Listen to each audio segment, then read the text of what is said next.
Sound familiar, right? Yeah. We have watched this movie at least once before. It came out more than 2 decades ago, but the movie is still a masterpiece. Why? Why is this movie so memorable?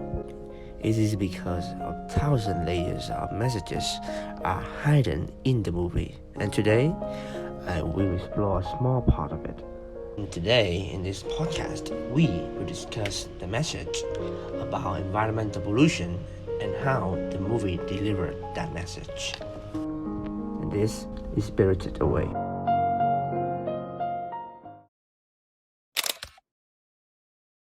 In the first day of working, the main character, Chihiro, has to confront a disgusting customer. Yubaba calls him a stinky spirit, as he looks like a living muddy creature that knows how to walk. His presence makes people standing nearby have to use their hands to cover their nose. And even some have fainted because of the stinky smell coming from him.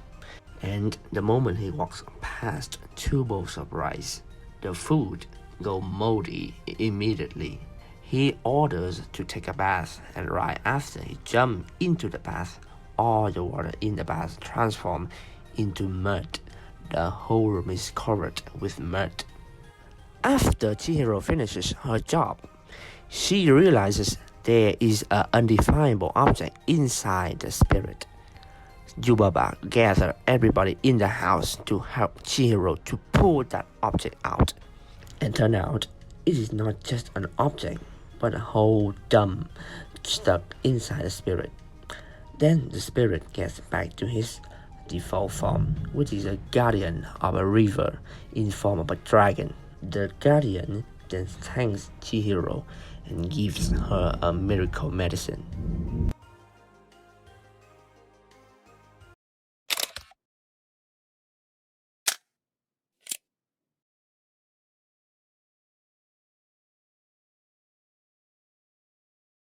So, after you read that, what does that relate to the movie?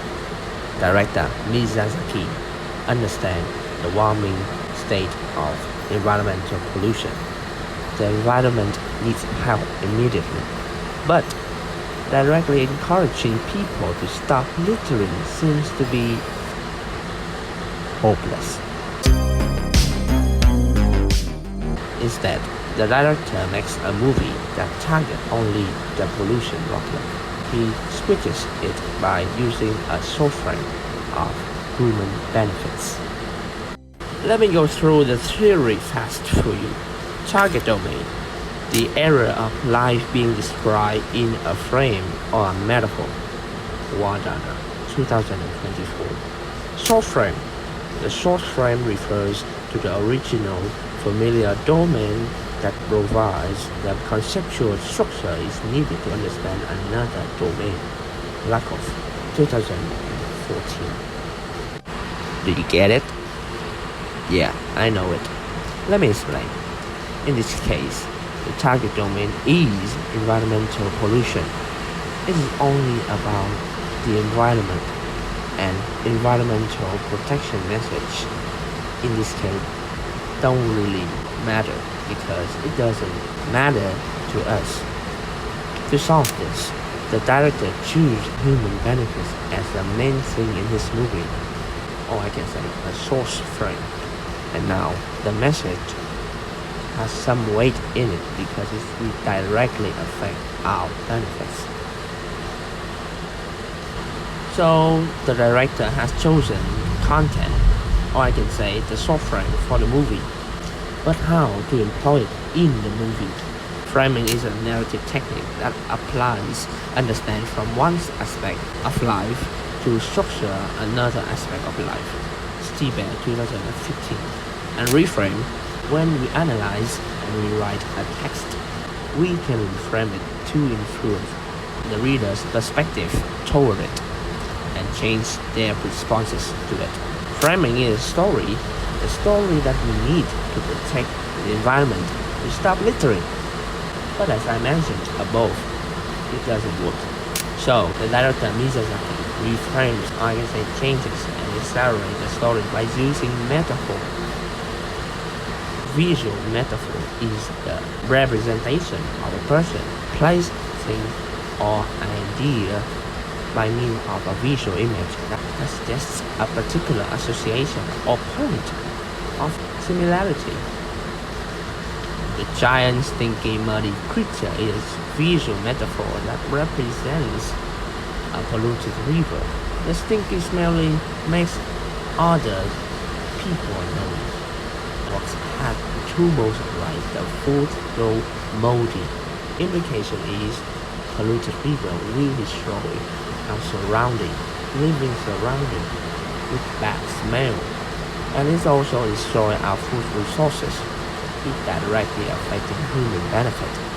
Another is the moment when Chihiro helped the spirit.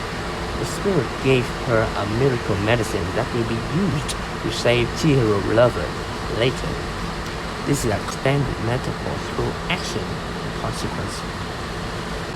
So that if we treat the nature good enough, we will receive the same thing. Yubaba first calls him a stink spirit. Stink spirit is a metaphor that represents the environment, the polluted environment, and after he been cleansed, other characters now call him a river spirit. Also a metaphor to represent a clean river. The director here used metaphor of a god of nature, to say that even God can be affected by human. In this movie, the director reframed the environmental pollution story by using metaphor. He found the target domain and used the short frame to make people more aware of the problem. And I can say that this movie is successfully in putting the protecting environmental message into the audience's mind. Help the guardian of a great river and he will give you a miracle medicine. Treat the natural well and you will receive fresh air. Stinky spirit will be smelly and make the food go moldy. A polluted environment will destroy your living surroundings and destroy your food resources. They are the story the director has put in our mind, the story we live by.